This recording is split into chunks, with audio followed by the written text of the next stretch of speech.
ছাত্ররা আজকে আমাদের ভূগোল ক্লাসে সবাই উপস্থিত হয়েছে তো? স্যার অনেক কষ্টে। মানে স্যার বুঝতে পারছেন, এই কম্পন কালে শীতলা স্পিয়ার, নিদ্রা স্পিয়ার, কুয়াশা স্পিয়ার কাটিয়ে বাড়ি থেকে বেরিয়ে আসা আজ নামো বলছিস মঞ্চল?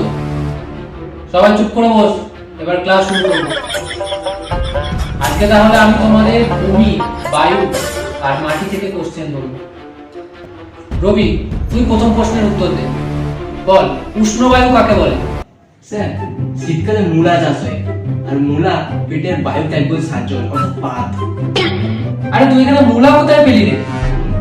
সেই মূলাকে লেপের তলায় যেই পাতটা বের হয় তাকে উষ্ণ বায়ু বলে। একই রে খ্যাপা, তুই উষ্ণবায়ুকে মূলা বায়ু বানিয়ে দেখি। শুভ, তুই বল, বায়ুমণ্ডল কাকে বলে? স্যার আমার একটা গার্লফ্রেন্ড আছে, তার নাম খুশি মন্ডল, তার বাড়ি মন্ডল পাড়ায়। আরে খ্যাপা, আমি তোর গার্লফ্রেন্ডের বাড়ি জিজ্ঞেস করেছি।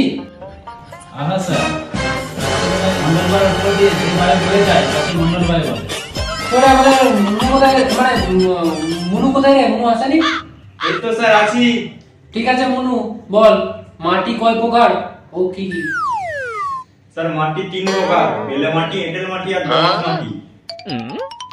বা মুনু, না মানে মুনু, বা তাহলে তুই বল বেলে মাটি কাকে বলে? আমাদের পাড়ায় রঘু নাপিত যে চুল কাটে। আর এখানে নাপিত কোথায় পেলি? আমি তোকে মাটি থেকে কোশ্চেন করেছি। স্যার নাপিতের দোকানের পাশে একটি বেল গাছ আছে। স্যার ওই নাপিত মানে বালতি না মানে চুলগুলি ওই গাছটার নিচে ফেলে। বেল গাছের নিচে যে মাটিতে চুলগুলি ফুটে সেটি হ্যাঁ, সে কি বলিস রে? ঠিক আছে, যা হয়েছে হয়েছে। আজকে তোকে একটা শেষ কোশ্চেন জিজ্ঞাসা করবো, যে ঠিক উত্তর দিতে পারবি তাকে কালকে চকলেট খাওয়াবো। স্যার আমি আমার মায়ের বউ। রবি, তাহলে তুই বল মালভূমি কাকে বলে? স্যার এই তো খুব সহজ কোশ্চেন। স্যার আপনি পরশুদিন বাংলা মাল খেয়ে নদীর বাড়ির পাশে ভূমিতে কেলিয়ে পড়েছিলেন, তাকে মালভূমি বলে।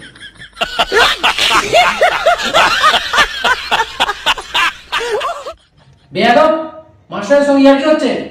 তুই ক্লাসই করবো না।